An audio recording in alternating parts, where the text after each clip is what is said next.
Sheridan. I am the director of the Rife Gallery for the Ohio Arts Council. Very, very happy to introduce a longtime friend, colleague, former boss, all sorts of good things, Char Norman today. She is a renowned artist and maker extraordinaire. Graduated from Scripps back in the day, just a couple of days ago, right? Just a couple of days ago. She works predominantly with materials that she has harvested personally, and then adds personal flair that I'm excited for her to tell you all about. I've heard many people say they believe that she weaves in her sleep, because there's no way that anyone can be as productive as Char is with actual sleep that doesn't encounter weaving. So anyway, before I embarrass myself, this is enjoy. This is Char Norman. Thank you so much for coming, and thanks, Kat. That was great. And I just have to say, I always had a saying when Kat and I worked together that sleep was highly overrated. So it's true. So I'm Char Norman, and I want to tell you a little bit about what my background is, where I'm from, what my influences are, my training, and that sort of thing. I'll go through a slideshow, and then maybe we'll take a walk over to the work, and I'll answer questions, and we can talk a little bit further.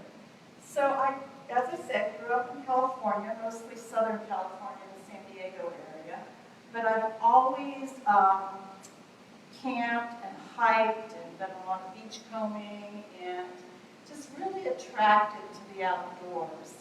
And, you know, that's really my life and what's really shaped me, I think. When I moved to Ohio, which was almost 40 years ago, pretty soon I'm going to have to say I'm from Ohio. I still say I'm from California. But there, when I moved here, I really fell in love with hardwood forest. Because we didn't have a lot of that. In fact, trees were rare where I grew up, other than palm trees. So that's been a huge influence. I do travel a lot, so that's, you know, affects my work tremendously. And also, everywhere I go, I collect things. And I was just laughing with Jane Hoffbell, when she's back from an area where I left to collect. She didn't bring me anything. I'm sorry. Barb, however, brought me a whole bag of little treasures. So. Barb's a better friend. Okay, so even though I'm out in the landscape and in nature a lot, it's really the minutia of nature that I love. So I pick up little bits and pieces of things. I photograph close-ups. I do draw a lot, and when I draw, I try to go out and do the landscape, but I can't do it. I mean, it's vast. It just goes on forever. Where do you stop? So I end up focusing on little tiny things. And this is a series that I did of seaweed and kelp. And I just pick one thing and draw that. But I wanted to show you this because my training is actually pretty traditional. I went to Scripps College in California and then Claremont Graduate School and studied the normal things. I was a fine arts major, but I took a lot of drawing, a lot of painting. I was a printmaking minor, but it was always fibers that I was drawn to, whether that be, you know, linen or yarn or string or what have you, but also paper making. And paper making is kind of a marriage between fiber and the things that you can find and use, because you use all those things in there. So this is some old drawings done about 1 million years ago, colored pencil on hand-made paper, and again, really addressing just little tiny things we can find in nature. Part of my idea for doing that is to educate the public that these things are beautiful. You know, you might, a lot of people will walk over a piece of dead kelp and not notice the shape, color, and the form of it, and how wonderful that can be. So these are some earlier works. I went through a whole period where I was addressing rocks. And I'd bring rocks back from wherever I traveled, beyond TSA's worst nightmare, because I come back with bags full of things in my luggage, and they always, what is this for? So, rocks. But these rocks are made from paper. So I started casting paper and making a paper rock that would open up into a book. And the idea here was, again, to educate on how beautiful these were, how much I like rocks, I like the way they feel, I like the sound they make when they clap together, and how enduring a rock is. It's been there forever. And what has it noticed, or what has it been the witness to in history? So I made books that would talk about where that rock has been and what it might have seen. Then I moved on to some things that addressed the forest that I live by. I live right by Woodward Park, which is a nature reserve, and I walk there a lot in the woods. And you all remember Hurricane Ike came through and damaged so many of the trees. And I would find these pieces and start putting them back together. So I'd weave them together, I'd make paper pieces, put them back together. My husband always said I was making prostheses for nature, which is kind of apt. But addressing things I would find and the interesting forms, if there were little, holes in them, I would weave into that, put it back together, and that sort of thing. So again, it was honoring nature, but mending nature, and also showing people how beautiful just little bits and pieces can be. From there, I went to a series from honoring nature and mending it to death. So these were funeral pieces. And they talk about how beautiful, again, just a little piece of a leaf could be, or little bits and pieces of a branch could be. But I wanted to encase them. I was weaving and doing these pod shapes, and really thought of those kind of as a shroud for these little natural parts. So I did a whole series here. This is called The Funeral Party. And again, I'd weave the pod, but then I'd find what would just fit into it. And most of these that you see, like this one, I don't want to do my slide here. Something happened. Okay, let's go back. You see this, the leaves in here are from a palm tree. I would always walk through under in San Diego, and I'd pick up these beautiful things. They look like fishtails to me, and I thought, that's just really amazing. So that became a whole piece. So these pods that you see, and you'll see some of it in the work here, begin on the loom. So I work in two ways. Sometimes I'll weave a piece and then go out and look for the nature that fits into it, or I'll find a piece in nature and then figure out the weaving that goes around it. So I work both ways. This is my studio, and the reason I wanted to show you this is because I have a fairly large place, and it's crammed full of looms and materials and collections of things. And I have all the equipment I need. I have a paper making area. I have the looms, as I said. I have a place to draw. But I did a residency in Florence, Italy. And my studio changed, and it became this. This is half of my dining room table in my apartment in Italy. And I had no equipment. I had brought some spool of thread with me, a little bit of handmade paper, and I collected leaves and sticks and things there. Well, it profoundly changed my work, and for the best, so it was good. And then I had to figure out, how do I do this? So when I was in Italy, and when I was working I used to work for Columbus College of Art Design, and I did a lot of traveling, and I'd go to Florence, 2 to 3 times a year. And I'd always notice the shrines there and the tabernacles that are on every corner. And it fascinated me. And I started to think, well, if I were to do a shrine, what would it be? It would be of nature. So I started making little sculptures, and I'd find niches in the walls, and I'd put my sculptures in. So this is a niche that was already there, the graffiti was there, and then I created the sculpture that went into that niche. Well, the thing about that is, I would make a sculpture, I'd place it, I'd photograph it, and then I'd walk away. So I left my work there. So I had nothing to show except for the photographs. So when I came back, I printed those on handmade paper, sewed them all together, layers of handmade paper, and presented them in that manner. You will see in this show a piece similar to this. In this case, I actually brought the sculptures back home and then created a plexi monument for them. This one, again, has... Can you tell us which one? Because the arrow isn't telling us where it is. Oh, it's so not? Just orient us. Oh, it's this one. So this one, oh, my arrow isn't doing anything with it. So this one is very similar to the one in the show. And the idea here was I wanted to, when you're in Italy or a lot of places in Europe, of course, there's stone everywhere. Everything's stone. And especially in Florence. And it's a beautiful city. I love it. It's my second home. But there's not a lot of nature there. So I wanted to create pillars that were made from bark. And I printed photos of stone that go inside of it.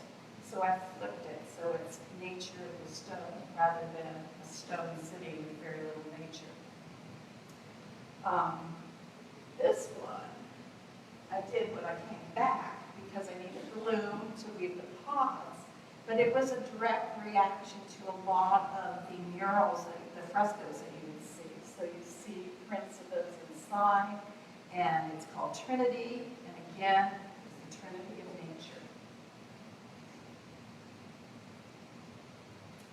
Then I did a residency in New York. So I no longer had niches to put my work in, so I created my own niches by printing my photographs of the niches. So these are all photographs, and then there's bark sewn into them and maps of Manhattan because I wanted to bring this nature back to the city. So I superimposed leaves onto the maps of Manhattan within my printed niches. But at the same time, I started doing more pods. I had brought a loom with me, and these pods became the niche itself. At that point, it occurred to me, these pods are not only shrouds, but they're looms. So I'm recreating nature through that and mounting things in. And that is where my work has taken off since then. I started doing lots of pods. They were the niche, as I said, but incorporating them with natural pieces. I brought a few pieces. I want you to pass these around because it's really hard to see how delicate these are and how they fit together. So please, you're welcome to handle them, pass them around. As I said, they're delicate, but they don't come off of the photographs that well. And the ones that you're seeing up here are about that size. Some are a little bit bigger, but you get an idea of how that happens. So again, going out and collecting things in nature and then either creating the fiber piece that goes around it or creating the fiber piece and then finding just the right leaf or what have you to go in. I want to talk just a little bit about this one because the pods there, normally I will weave with linen, but the pods here are on paper. And it's a technique that I learned called shifu, where you take handmade paper, cut it into strips, spin it on a spinning wheel or a drop spindle in a thread, and then weave it. And it makes this wonderful texture and feel to it. It's a Japanese technique. And it's really, really durable. They actually made photos out of it. Okay, I talked about my travels.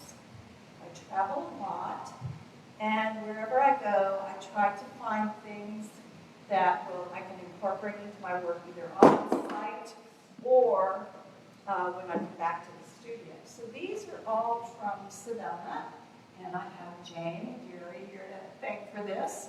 They hosted me, and there's I'm going to say my sister, your sister Helen. Good enough. I know. Same thing. I consider myself one of the hot girls. But we did some hiking, and I found amazing things there, and I went back and created these. And I called this Bones of the Mountain, and that came right from Jane. She made that comment. I said, oh my gosh, that's right, that's the title. So thank you for that. So these are brand new pieces. Again, I have Jane here to thank for this because Helen and I went out to their place in Seattle on Puget Sound and found a lot of wonderful things. Everything on the bottom row is from Puget Sound that I picked up off the beach and thought, oh, this is amazing. I need to really do some things with these scraps of metal I found and leaves and different things. The ones on the top are from a place called Ruby Beach. And Helen and I had visited the rainforest and looked at the old growth trees, and they're disappearing, and that's, breaks my heart. But then we go to Ruby Beach, and here is all this driftwood, which is actually a result of the old growth forest and what's happened to them as they drift out to sea, and these beautiful, beautiful wooden forms. So that's the inspiration for the whole top. Okay, this is, need for him to water. This is the first of the ghost forests that I did in the genesis for this. So I started noticing the tree bark that was, just falling off the trees in Woodward Park, and I started collecting it. And then did the research on the emerald ash borer and realized that that was the result of our commercialism. The bug came in crates of goods from China and has just decimated our forests. And I thought, well, I really need to do a memorial to this. Something has to happen here. So I wanted to recreate the trees, or at least at some point do the shape of the tree, which is why, and I'll talk about this more, but that's why the brown shapes. It does reflect shelf mold too, which I love, but I wanted to complete the shape of the trunk of the tree. And I thought, hanging these, that would be really kind of cool. It would be mysterious. The ones at the top are my mock-ups, the first that I did of those. And then this one is kind of the same idea, but it was when another storm came through. It's called derecho, because we had a derecho, and then I found all this wonderful bark, and again, recreated those. So, but Ghost Forest, this is the very first iteration of it. I've installed it probably, this is the 5th or 6th time, and every time there's more of it because I keep making these and it keeps growing. These pieces are also talking about the emerald ash borer, and there's one in the show that is the third in this series. But again, the pods holding the dead bark, and the bark itself is from the ash tree. So again, it's a wound, it's a shroud. Occasionally, I do larger pieces. This again is the ash bark, but I decided to weave it back together. And it's a funny story because my brother's also a sculptor, and he saves bark and does things with it. But he had this beautiful big piece of bark, and he had flattened it out and processed it and said, I could have it, but it wouldn't fit in my car. So he goes, okay, that's not a problem. And he sawed it up for me, and then I thought, okay, I'll just weave it back together. So that was the way this came about. And it's probably about 8 feet wide, so it's a big piece. This is another iteration of the same idea where I was weaving the tree back together. So this is bark that I collected, and then on the loom I wove these pieces and fit them in. This was just a state fair, so it's a newer piece. Sometimes it's just about finding a really cool piece of wood. So these are actually pieces of wood I pulled out of my firewood. stack of fireworks. I have a wood-burning stove that I use, and they were interesting. I thought, well, something's got to happen with those. So that's how this happened. And as I said, I work in two different ways, either finding things or fitting things in. Okay, currently, my work has become a lot more political. And this is as a result of the state of the country and the world, really. And the other thing it has to do with is Karen Peterson, who represents me, and also Sue, opened a new gallery called Not She. And the premise of this gallery is the work is controversial. It's either political, environmental, it's about women's issues, it's about immigration, just trying to engender that conversation. So that really kind of encouraged me to do some work that fit in. The two white pieces are my Egret series, and they're called I Am Not a Hat. And they came about, I was hiking with my brother, and in Hilton Head, in a nature reserve, and there was a dead egret. Well, actually not a body, just feathers everywhere. Obviously it had fallen to prey to something. And he picked up a feather and said, "Here, we need to make a hat." And I said, "No, I don't need to make a hat." But it started me thinking, and I started researching egret feathers. And the egrets were almost completely wiped out because of women's hats. And there were two women who protested that, and they were society women, but they got all their friends to start boycotting egret feathers. And they actually saved the egrets, and in the process, they established the Audubon Society.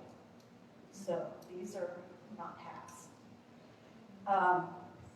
This one is called Huddled Masses, and when I was down in Hilton Head, I collected a lot of Spanish moss, which lays all over the ground everywhere. Of course, it's all over the trees, but I picked up a lot and brought it back. And when I researched that, I realized people think that Spanish moss is a parasite, but it's not. It actually helps the host tree, and it's used for packing material and insulation, and it has no roots. It's given up its roots. So I thought, well, that's pretty much like our immigrants. So I want to honor immigrants by doing this. So the pods are all woven of Spanish moss, which was the feet in and of itself. But then there's a lot of different colors underneath to really represent the colors and the diversity that immigrants bring to us. The last one is called Hang Ten in the Gyre. Hang Ten because I was a surfer. The gyre because of all the plastic in the ocean. And it looks like nice little pods, but inside are melted plastic bottles. So that's my comment on that.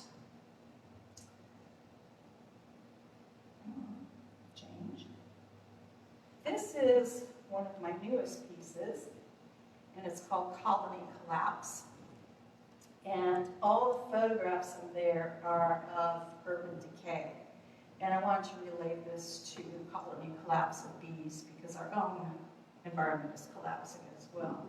So this is a little bit of a departure from what I normally do because of all the photographs. And again, I have Helen Hoffeld to thank for that. We went out early one morning in Cleveland and just scoured abandoned buildings. It's kind of scary. We did it. And I got all these photographs and mounted them inside the pods. All right, where am I going now? I recently did a trip to Ecuador, and we trekked the Amazon rainforest and came back with all kinds of ideas. I'm very, very invested in saving the rainforest and working to promote the education of what's going on there and what we need to do. So you'll see a lot of work coming out of this. This one piece I completed almost immediately when I came back because it really struck me, the birds that were there. There's a bird called an pendula, which is actually a weaver bird, and they make these long, glorious nests that are this shape. They put one egg in it, and they protect it. Well, one of the things we learned there was the Ecuadorian culture of the indigenous people is really deteriorating. And so the stuff that's kind of leaking out of there represents their culture. The colors are all the cultures, or the colors of their natural dress. So you're going to see a lot of work along these lines. I did want to let you know where you can find me. My website is terribly out of date, but there's still a lot there. And I am on Instagram. That's where I keep things current. I'm represented by Not Sheep Gallery and Muse Gallery. And then I have a lot of shows coming up. As soon as Franca's show closes, I have a show going up in the same spot, along with 2 colleagues. And then I'll have a 2-person show at Not Sheep in March. I'll be at the McConnell Center for 3 months starting in May. And then I'll be at the Worley Gallery in August. And the Worley Gallery is where you'll see a lot of our Amazon work. So all of these things coming up. So I think what we'll do now is just take a walk over here and I'll answer questions for you. And we can talk about the work over there. Does that sound good? Yeah? Oh, yeah.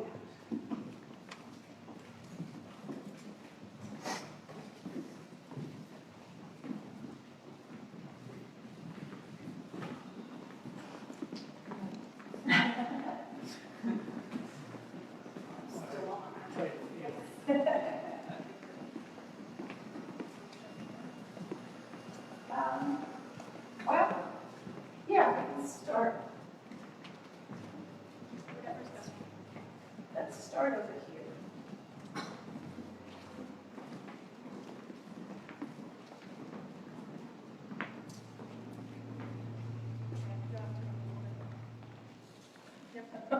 It's just where it's pointing. I thought it was an alien. So this piece I didn't talk about, but this is a good example of just finding some interesting things. I really like the shape of these leaves. And so I picked them up and I thought, well, you know, most people are going to walk over these or crunch them or whatever.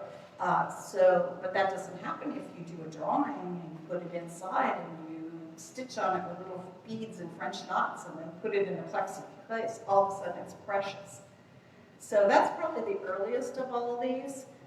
And my training, as I said, is pretty traditional, but really has to do a lot with fibers and textiles. So almost always you'll see fibers. Am I still making that happen? It's all right. You just move around and then figure out. Should I dance? This one is what I was talking about with the pillars that I did in Italy. And many of these were left there. But I decided to bring a few back with me so that I could actually show the work. And again, I wanted to take the bark as the pillar and put the stones inside.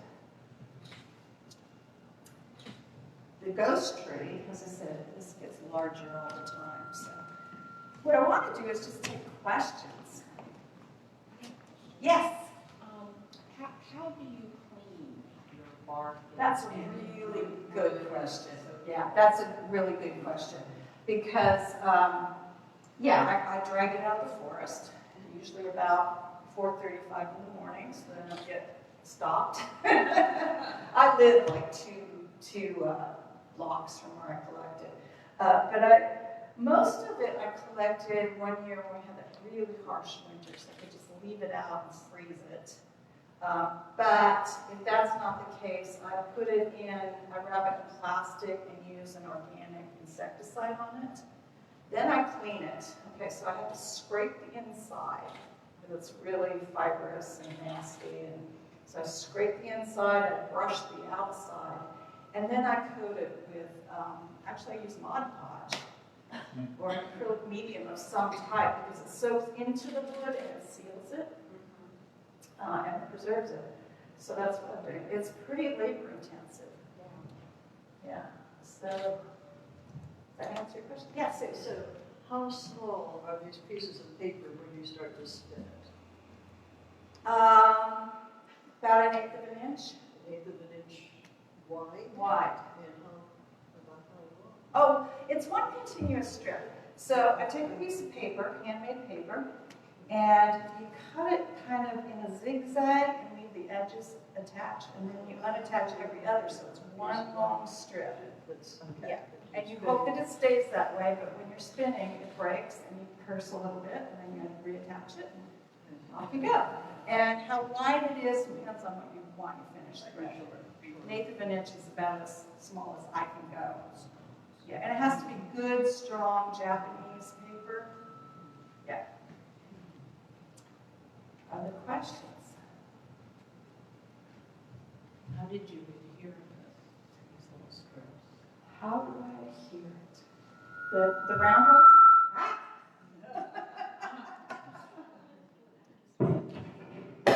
Okay. Are we asking the discs, the round Yeah, pieces? yeah. Okay. They're actually good. I did that on these. Now, the work that I'm doing now, I'm also doing some with paper, and I sew it all. Okay. I believe in sewing. I Yeah. sew everything. Other questions? Yes. They have such a beautiful finish. Is it acrylic gel medium that you're putting on this? That's, again, Mod Podge. Yes. I don't use that anymore. Now I'm waxing it. Okay, so Yeah. That's an older piece. Yeah, I discovered caustic. I'm in love with that now. Seeming like your smaller pieces were waxed, is that correct? No, I don't think this worked. I Oh, think that was also the acrylic medium. oh, okay. They look like bags. I know that. Yeah, I mean, not, yeah. yeah, They look like bags. yeah, I kind of like that idea, and that's kind of why I strung them up like that, because it looks like something living or sleeping or shrouds or. I always think of carcasses too, like in a butcher shop that are hanging. Oh, Yeah. yeah. When did you make the jump to incorporating natural elements? I think I've always done that, in Always? one way or another. Maybe not so much when I was doing printmaking and painting, but as soon as, no, I can't even remember when I didn't. I mean, even early on when I was just making paper, it's natural. You know, it's all natural elements, and I would incorporate things into it. A lot of my paper has herbs in them, and you know, they have healing herbs in them. This paper does. And when I was just weaving, I was always weaving in bits of grass and whatever. So the only thing I can think that I didn't would be painting and printmaking. So you just have this innate urge I to do. have natural found objects along with personal production. Absolutely. Yeah. It's the San Diego.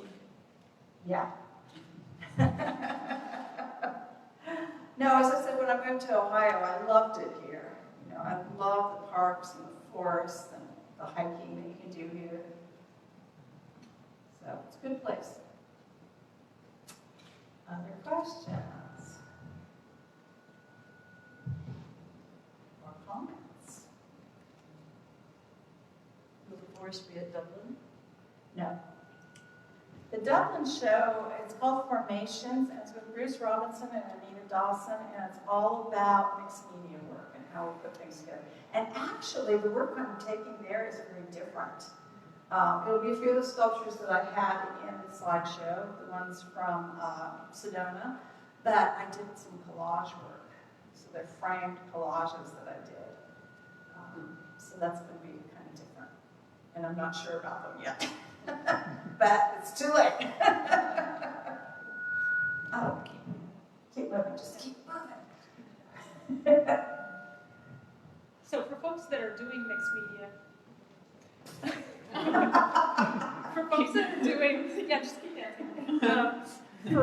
For folks that are either interested in following mixed media artists and understanding the complexity of it, what are some key attributes that you can talk about as far as identifying natural incorporation and what that means and why that's important?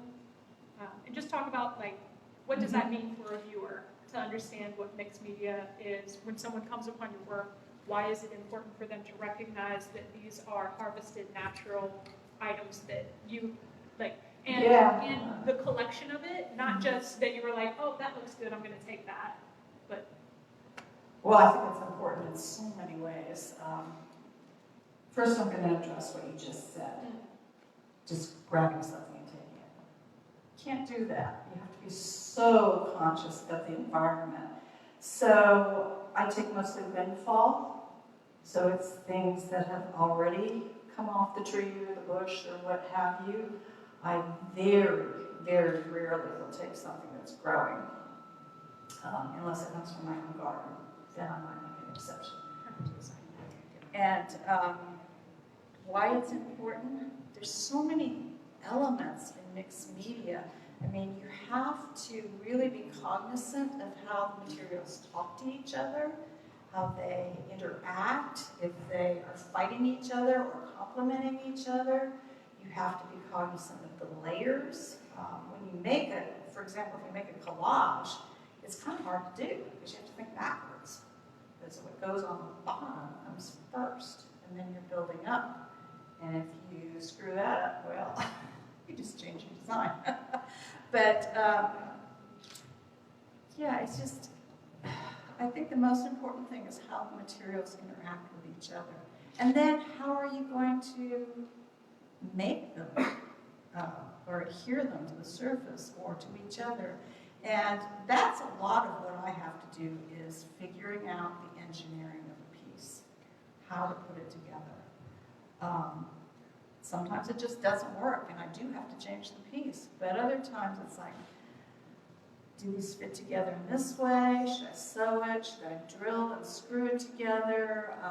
How am I going to make this happen? And there's a tremendous amount of engineering that goes on. And I think that happens if it's 2D or 3D. I don't know if that answers your question. Something I didn't say is I do a lot of sketching. I come up with an idea. I have sketchbooks full of ideas, and I'll start that way. Almost never does the finished piece look like what the sketch did, because it evolves so much as you go. And a lot of that is the engineering. Or you get a different idea, or you go off on a different tangent, or there's no lack of ideas. So I'd say that you have three main components to your work: the handmade, the naturally harvested, and time. Yes. So can you talk a little bit about why labor is important to you? Okay. 10,000 hours. Isn't it Malcolm Gladwell's birthday today? I think it is, or it was yesterday. Anyway, time is really important. I really believe in craftsmanship and really doing something well. My pieces are incredibly time-consuming, especially the pods themselves, not weaving them, but the coiling around the edges. It's very meditative. It takes me hours and hours to do that. Some of you have heard this story, but I'm going to tell it anyway. My husband and I did a show together called 10,000 Hours. We were talking to students. And one of the things Doug and I do is drive cross country to California several times a year because we go to see relatives. And he drives, and I sit in the car and coil. So one of the students said, well, how long does it take you to do one of those pods? And before I could even open my mouth, Doug goes, 2 states. And that's about right. But it's important to me to invest that time, and I think it shows in the work. Kat was saying I'm productive. Well, I am, but I do work all the time. You know, I cannot stand to just sit and not have my hands doing something. So I'm always doing something. I have learned that sleep is not. Sleep is good, but that's since retiring from CCAD. But I don't know, have I answered that? Yeah, time is key. It's not just the time that it takes to do the work, but the time that it took to engineer it, the time that it took Yes. to learn how to do what you're doing. And there's something that's an additional layer to artwork when you recognize as a human the amount of time that goes into it. It's an added layer of flavor that Yeah, and I is think really important. the other thing where time comes into play is reflection. It's really not a good idea to complete a piece and then show it. No, I'm doing that for Dublin, so don't listen to me. But no, you have to reflect on a piece. Is it really what I want it to be? Is this working? Sometimes you have to put a piece away, for a couple months and then bring it back out and reassess. And, so time comes into play there too. That's why you have a piece of art if you weren't a part of it. It's true. Yeah. What strikes you all in the work? Is there anything in particular that you find? Well, I thought you were going to talk about time as being our environment kind of Right. disintegrating. That's when I said it's, time, when you said time. That's actually a really good that's point. That's what I thought you were going to hit upon. But Yeah, that is what it's about. it is. Yeah. Perhaps subconsciously and now consciously. Yes. Well, I think yes. that's really You put true. time in, but time elapses. That's right.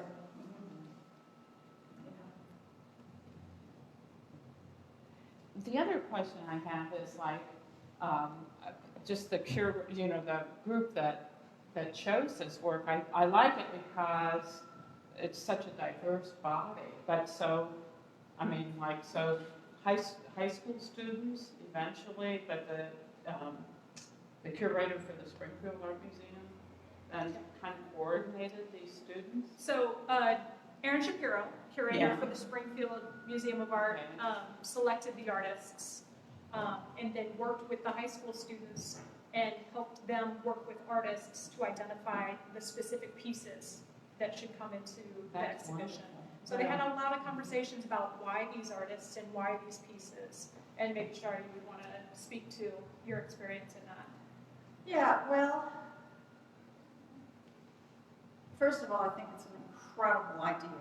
I do And too. I hope it Yeah. continues, Once an educator, always an educator. I love the fact that these high school students have had a chance to do this. I think they did an amazing job. I mean, this show is really, I'm not just saying it because I'm in it, but I think it's an amazing show. I had worked with Erin a little bit prior to this, and then the student I worked with, his name is Jaden. We didn't have a lot of interaction. I would have liked to have a little bit more. But he had some very good questions that he emailed to me, and I think that was it. And then I listened to his talk when his students spoke about the work, and he was very articulate. He really got what I was trying to do. So I think it was a very positive experience. So it was the first year. I'm sure there'll be more and lots of improvements, but such a great idea.